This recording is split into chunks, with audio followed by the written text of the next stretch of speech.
네, 오늘 말씀 신약성경 빌립보서 4장 6절에서 7절 말씀입니다. 빌립보서 4장 6절 7절 말씀입니다. 서로 교독하도록 하겠습니다. 아무것도 염려하지 말고 다만 모든 일에 기도와 간구로 너희 구할 것을 감사함으로 하나님께 아뢰라. 그리하면 모든 지각에 뛰어난 하나님의 평강이 그리스도 예수 안에서 너희 마음과 생각을 지키시리라. 아멘. 아멘. 자, 우리 함께 인사하도록 하겠습니다. 사랑하고 축복합니다. 사랑하며 축복합니다. 한 번 더 인사하겠습니다. 감사합니다. 감사합니다. 은혜가 넘치는 자들에게는 항상 감사가 넘치는 줄 믿습니다. 예, 오늘 염려를 하나님께 맡겨라라는 제목으로 우리가 말씀을 나눌 텐데, 이 땅에 살아가는 모든 인류 중에 염려와 근심이 없는 사람이 있을까요? 예, 없을 것 같습니다. 제가 이제 올해 나이가 이제 40대 중반으로 이제 향해 가다가 보니까 제가 정말 작년까지는 그렇게 큰 염려와 근심이 없었거든요. 그런데 올해 들어서는 염려와 근심이 엄청나게 저한테 막 그것으로 막 흔드는 거예요, 마음을. 그래서 제가 오늘 본문을 이렇게 정했습니다. 사실 이게 제 말씀입니다. 그런데 제가 가만히 생각해 보니까 은혜로 말미암아 이제 근심과 걱정이 좀 덜했을 뿐이지, 제가 곰곰이 생각해 보니까 항상 염려와 근심은 우리의 마음을 계속 흔들고 또 그것으로 인해서 하나님과의 관계를 멀어지게 하고 있구나라는 것을 제가 올해 들어서 많이 지금 체험을 하고 있습니다. 간혹 이런 분들 계실 수 있어요. 나는 왜 이렇게 염려와 근심이 많은가? 아니면 내가 믿음이 부족한가? 라고 생각하실 수 있겠습니다. 그러나 여러분, 걱정과 염려와 근심은 여러분들만의 이 개인 문제가 아닙니다. 다시 말해, 이 땅에서 인간으로 태어난 존재라면 그 모든 존재는 모두가 염려와 근심에 사로잡혀 살아가게 되어 있습니다. 그렇다면 여기서 왜 그런지 그 근본적으로 이유가 있음을 우리가 생각해 볼 필요가 있는데, 그럼 그 근본적인 이유가 무엇일까요? 그것은 사람은 모두가 두려움을 갖고 있기 때문입니다. 그래서 예수님은 제자들에게 사람이 본래 태어나면서부터 두려움이라는 것을 가지고 있다는 것을 아시고 제자들에게 그 두려움이 무엇인지 가르쳐 주시고 설명하시는데, 마태복음 6장 34절 한번 보겠습니다. 시작. 그러므로 내일 일을 위하여 염려하지 말라. 예, 그러므로 내일 일을 위하여 염려하지 말라. 바로 사람은 이 내일에 대한 두려움이 있습니다. 그리고 이 두려움 가지고 우리는 살아갑니다. 따라서 이 말씀에서 먼저 우리가 주목해야 할 단어는, 다시 한번 말씀 띄워주세요. 예, 노란 글씨로 내일일, 여기에 우리가 좀 주목을 해볼 필요가 있는데, 여러분 여기서 내일은 뭐죠? 우리가 흔히 아는 어제, 오늘, 그리고 내일이라는 뜻을 가진 내일로 우리가 생각할 수 있지만, 정확한 개념은 이 땅에 사는 어떤 사람도 아직 한 번도 가본 적이 없는 미래의 시간적 개념을 뜻하는 내일입니다. 따라서 이 지구상의 최고의 지혜자라 해도, 아무리 돈이 많은 부자라고 해도, 최고의 권력을 가지고 있는 권위자라 할지라도 모든 인류는 내일을 살아본 적이 없습니다. 그러므로 사람은 모두 다 내일을 살아본 적이 없는 인간이므로 아무도 내일에 무슨 일이 벌어질지 모른다는 의미가 되는 것입니다. 그래서 하나님이 보시기에 이 미련한 인간은 자꾸 내일 일을 알고 싶어서, 자꾸 내일 일을 알기 위해 이 미련한 인간들은 무당을 찾아가거나 예언자를 찾아가서 내일 일을 묻죠. 예. 그럼 왜 그토록 사람은 내일 일을 궁금해하면서 묻겠습니까? 왜 이렇게 알고 싶어 할까요? 그것은 바로 내일 일을 알면 나에게 평안이 찾아오기 때문입니다. 따라서 지금까지 내용을 제가 다시 한번 요약하자면, 인간이 왜 근심과 염려를 가지고 살아갑니까? 그것은 근본적으로 인간은 두려움을 갖고 있기 때문인데, 두려운 이유는 인간은 내일 일을 전혀 모르기 때문이라는 것입니다. 그래서 오늘이라는 이 시간 속에 머무를 수밖에 없는 이 미약한 인간은 하나님 앞에서 내일에 대한 두려움을 안고 살아가는 참으로 연약한 존재일 수밖에 없는 것이죠. 그래서 두려움을 안고 사는 사람들에게 이 두드러지게 나타나는 특징이 하나 있는데요. 그것은 오늘 나에게 주어진 것을, 즉 내가 오늘이라는 이 시간 속에 가지고 있는 평안, 행복, 기쁨, 만족 등 이런 것들을 빼앗기고 싶지 않기에 우리는 그것에 집착하고 살아가는 것이 바로 특징입니다. 여러분, 사람이 두려운 마음이 들면 사람이 집착하게 되어 있습니다. 그리고 사람이 집착하면 마음이 좁아지게 되어 있어요. 그러면 마음이 좁아지면 정비례로 좁아지면 좁아진 대로 우리가 하나님을 보는 영역도 좁아지게 되어 있습니다. 그래서 우리가 염려와 근심을 많이 해보았지 않습니까? 염려와 근심을 많이 가득 찼을 때 우리가 하나님의 영역이 많이 보여지던가요? 아니죠. 우리 마음속에 염려와 근심이 크면 클수록 그만큼 하나님도 눈에 보이지 않았을 때가 여러분들 아마 이미 많이 경험을 했을 것입니다. 그래서 예수님은 이미 그 두려움에 대한 사람의 본성을 아시고, 아까 마태복음 6장 34절 봤는데 다시 한번 띄워주세요. 내일 일은 내일이 염려할 것이요 한날의 괴로움은 그날로 족하니라. 예. 그래서 이 말씀은 아무리 인간이 염려를 해본들 내일이란 시간적 영역을 알 수 없는 인간은 이 염려에 대한 준비조차도 전혀 할 수 없음을 말씀을 비추는 것이기도 합니다. 그래서 이번에 주목해야 할 문장은 여기서 내일입니다. 내일 일은 내일이, 잘 보세요. 내일 일은 내일이 염려할 것이요 라고 말씀하신 것을 주목해야 됩니다. 예수님은 내일 일은 내일 염려하라고 말씀하시지 않고 내일 일은 내일이 염려하라라고 말씀하시는데, 이것은 마치 사람의 일처럼 내일 일은 내일이 염려하게 놔둬라 라고 우리에게 주격으로 표현을 하신 것이죠. 그래서 성경은 실제로 내일이라는 이 단어가 어떤 인격을 뜻하는 인칭 대명사로 쓰였습니다. 그럼 성경이 가리키는 내일 일은 내일이 염려할 것이다. 그래서 이 내일이는 누굴까요? 여러분, 인간은 내일을 살아본 적이 없습니다. 그래서 내일이라는 이 시간의 영역은 오직 하나님의 영역인 것이고, 하나님의 시간을 말하고 있기 때문에 따라서 내일 일은 내일이, 여기서 이 내일이는 바로 하나님을 뜻하는 것입니다. 그래서 우리는 전혀 알 수도 없는 내일 일을 붙잡고 걱정과 근심과 불안에 떨 것이 아니라 바로 내일이 대신 하나님께 맡겨야 될 줄 믿습니다. 내일 일은 내일이 대신 하나님이 염려해야 할 영역인 것입니다. 여러분, 교회를 잘 다니고 하나님을 잘 믿고 하나님이 내게 주신 사명을 잘 감당하는 우리 크리스천들에게도 여전히 염려와 근심은 쫓아다녀요.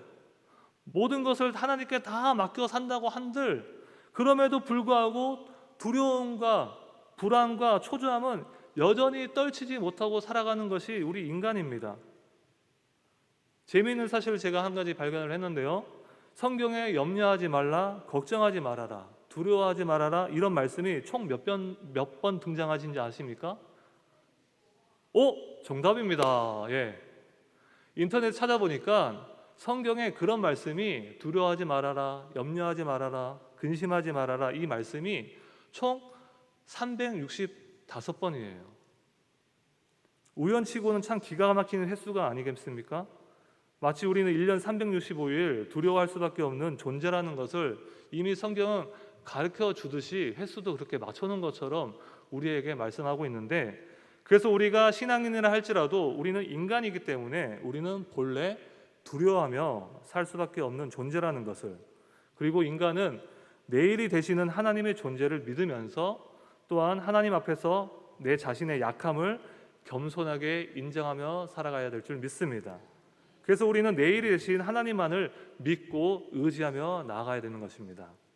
그럼 다시 이제 본문으로 돌아가 이제 우리가 본문을 살펴볼 텐데, 다시 이제 본문을 살피기 전에 이제 고린도후서 7장을 보면 이 바울은 이 디도를 통해 그 고린도 교회의 소식을 듣게 되는데, 그 소식을 들으면서 참으로 큰 위안과 위로를 받게 돼요. 왜냐하면 바울이 고린도 교회 성도들 소식에 크게 기뻐한 것은 그들의 이제 회개 태도 때문인데요. 그들의 회개는 다름 아닌 근심을 가지고 회개했다는 것에 크게 기뻐했습니다. 그래서 바울은 이 근심도 하나님의 편에 선 근심이 있고, 그리고 세상으로부터 선 근심이 있다라는 것을 이 고린도후서 7장 10절에서 말씀하고 있는데 함께 읽도록 하겠습니다. 하나님의 뜻대로 하는 근심은 후회할 것이 없이 구원에 이르게 하는 회개를 이루는 것이요 세상 근심은 사망을 이루는 것이니라. 아멘. 예, 바울이 이 디도의 소식을 통해서 기뻐한 것은, 전에는 비록 고린도 교인들이 자신을 비난하고 마음을 참 힘들게 했는데, 그 힘들게 했던 이 고린도 교인들이 시간이 지나자 어느 날 하나님의 마음으로 근심하면서 회개를 했다라고 소식을 들었던 것입니다. 그래서 바울은 이들의 참된 회개를 듣고 기뻐했던 거예요. 제가 고린도후서 7장 내용을 잠시 말씀드린 것은 바로 이 말씀 가지고 오늘 본문을 좀 더 여러분들에게 이해하기 쉽게 풀이해 주기 위해서 잠깐 살펴보았는데, 그럼 이 고린도후서 7장의 내용을 가지고 오늘 빌립보서 4장 6절을 제가 세상에서 나오는 근심과 그리고 하나님 마음에서 나오는 근심으로 나눠서 제가 한번 설명을 드리려 합니다. 자, 빌립보서 4장 6절 한번 띄워주세요. 시작. 아무것도 염려하지 말고 다만 모든 일에 기도와 간구로 너희 구할 것을 감사함으로 하나님께 아뢰라. 아멘. 예, 아무것도 염려하지 말고 다만 모든 일에 기도와 간구로 너희 구할 것을 감사함으로 하나님께 아뢰라. 참 좋은 말씀이시죠, 그죠?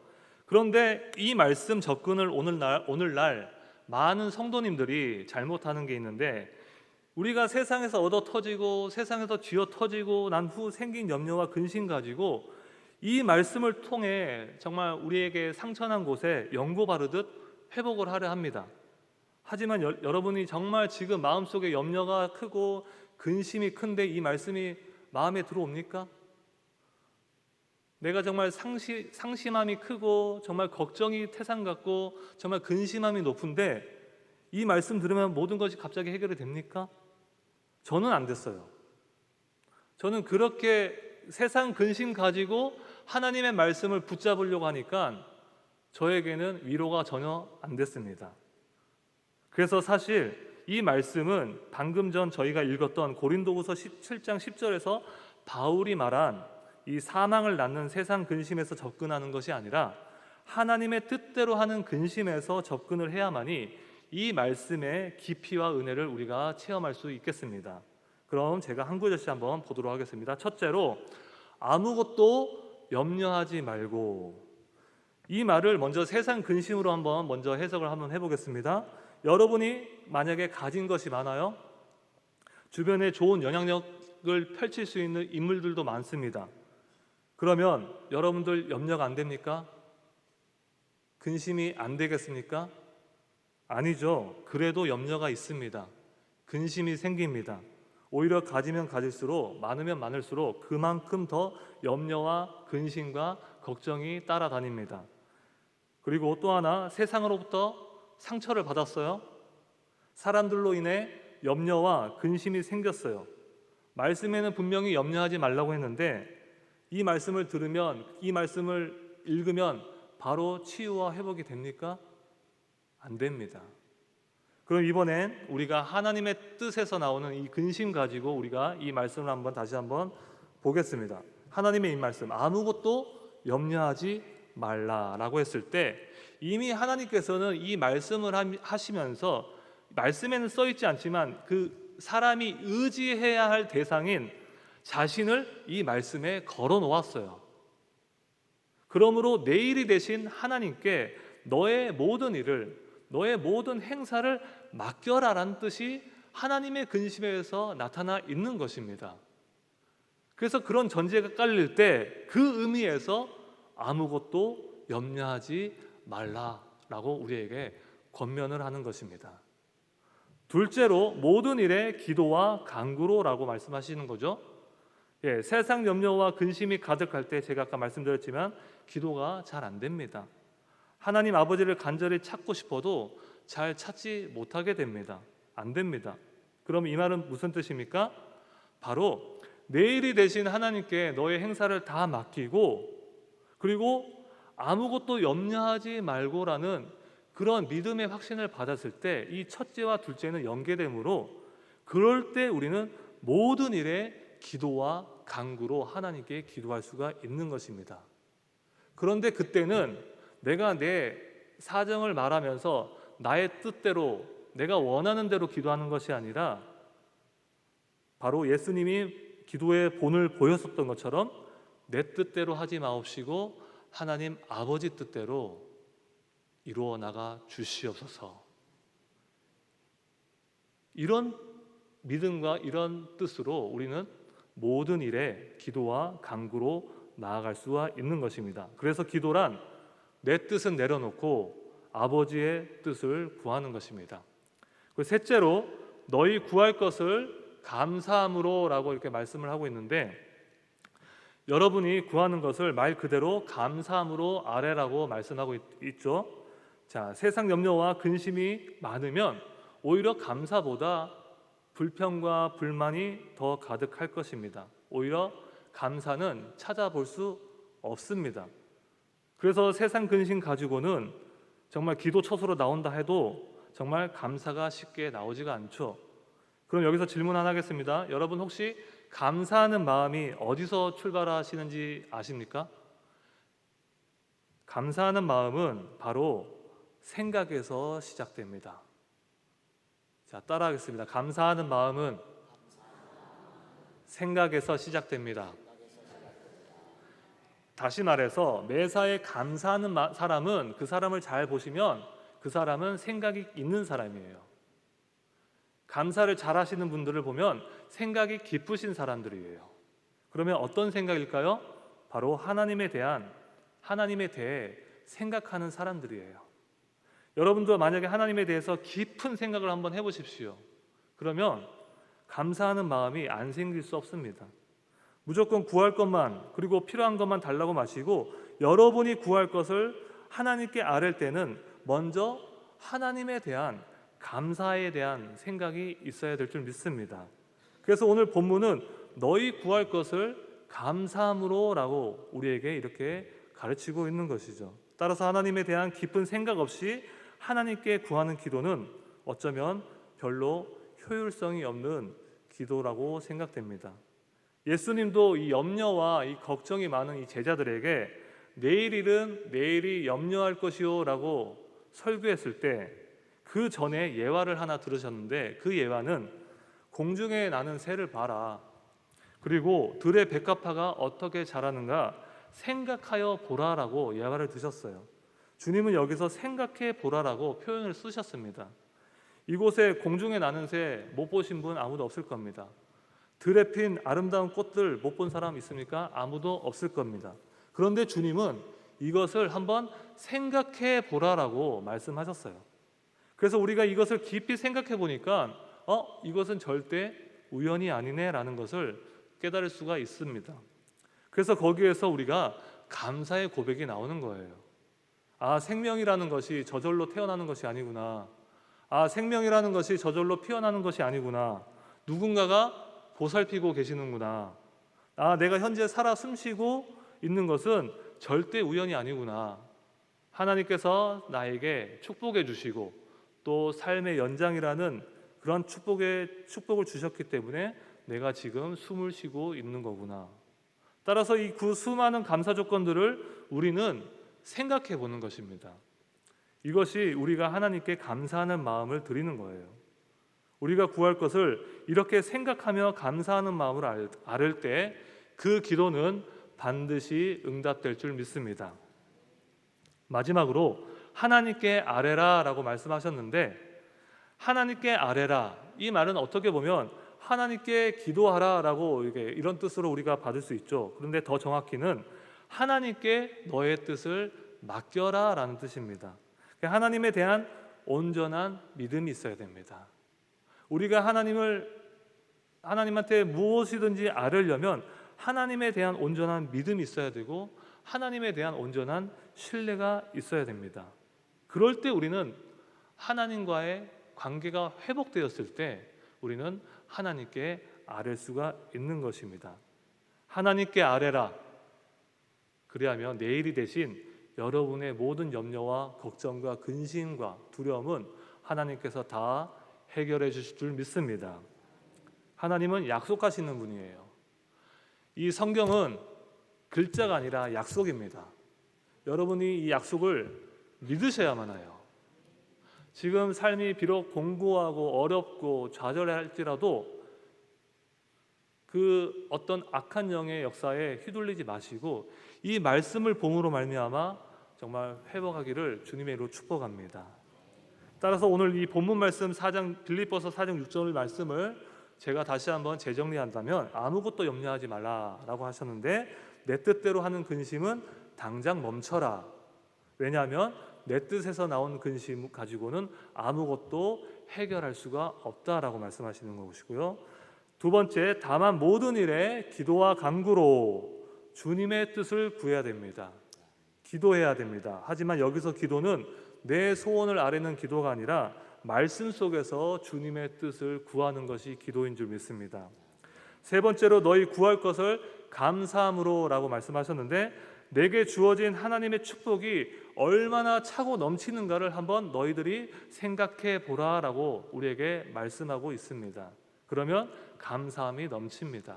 네 번째로 하나님께 아뢰라. 하나님께 아뢰라는 그 감사하는 마음으로 모든 일을 하나님께 맡겨라라는 거예요. 이제는 더 이상 너희 문제가 아니라 하나님의 해결하실 문제로 나에게 넘겨라라는 뜻인 거죠. 하나님께서 그리하면 책임져 주실 것이다 라는 것을 우리에게 오늘 이 빌립보서 4장 6절의 말씀 가지고 약속하신 것입니다.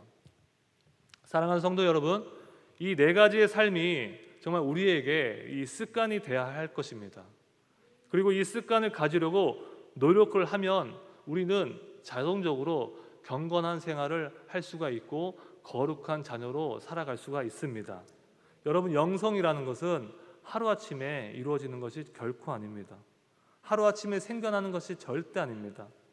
빌립보서 4장 6절의 말씀의 규칙이 완전히 내게 배일 정도로 습관으로 살아내는 사람, 그 사람의 영성은 반드시 자라나게 되어 있고 그 사람은 앞으로 어떠한 상황을 겪을지라도 정말 하나님이 지켜주시고 해결해 주실 것이라는 믿음과 확신을 가지고 살아갈 것입니다. 그런 이 본문 4장 6절의 삶의 4장 6절까지 지금까지 살펴보았는데 그럼 이 4장 6절의 삶의 열매는 어떻게 나타날까요? 우리 함께 7절 읽도록 하겠습니다. 그리하면 모든 지각에 뛰어난 하나님의 평강이 그리스도 예수 안에서 너희 마음과 생각을 지키시리라. 아멘. 예, 이 말씀 보시면 첫 구절에 그리하면이라고 나와 있죠. 예, 이 뜻이 어떤 뜻인지 아세요? 그리하면은 저절로 이루어지는 게 아니다라는 것을 함축하고 있어요. 그리하면 너희들이 그렇게 살아내면 그러면 이렇게 응답될 것이다라는 것을 오늘 7절에서 말씀하고 있는 것입니다. 그리고 여기서 그리하면은 반드시라는 말과도 같습니다. 그래서 다시 읽어보면 반드시 모든 지각에 뛰어난 하나님의 평강이 반드시 사람의 헤아림을 뛰어넘는 하나님의 평강이 여러분들을 지켜주실 거라고 오늘 우리에게 약속의 말씀을 하고 계시는 것입니다. 그래서 여러분, 우리가 보통 기도 응답 받을 때 이 모든 기도의 첫 번째로 응답되는 게 바로 평안입니다. 우리가 수많은 사람들의 수많은 기도 제목 가지고 기도 제목이 다 다르잖아요. 그런데 수많은 기도 제목과 많은 기도 제목들이 다 다를지라도 그 첫 번째로 응답되어지는 기도 응답은 바로 평안과 평강인 줄 믿습니다. 이 세상에 어떠한 막강한 거센 풍파와 풍랑이 나를 흔들지라도 하나님께 간구하는 사람의 응답의 첫 번째는 성령 하나님께서 여러분들 찾아오셔가지고 평강과 평안으로 위로하실 것입니다. 그리고 평강으로 찾아오신 하나님께서 여러분의 마음과 생각을 지켜주신다고 오늘 본문 7절에서 말씀하십니다. 그래서 여기서 지키시리라라는 이 말은 이 헬라 원어로 보니까 이 군사 용어로 쓰였는데, 이 말을 해석해 보니까 성벽을 쌓아줄게라는 의미가 있습니다. 그래서 너희 마음과 너희 생각을 어떠한 것으로 흔들지 못하도록 내가 너희 마음 앞에, 내가 너희 생각 앞에 성벽으로 막아줄게, 성벽을 쌓아줄게 라는 뜻이 되는 것이죠. 그러면서 우리의 생각과 마음을 지켜주신다고 오늘 하나님께서는 우리에게 약속하고 계시는 것입니다.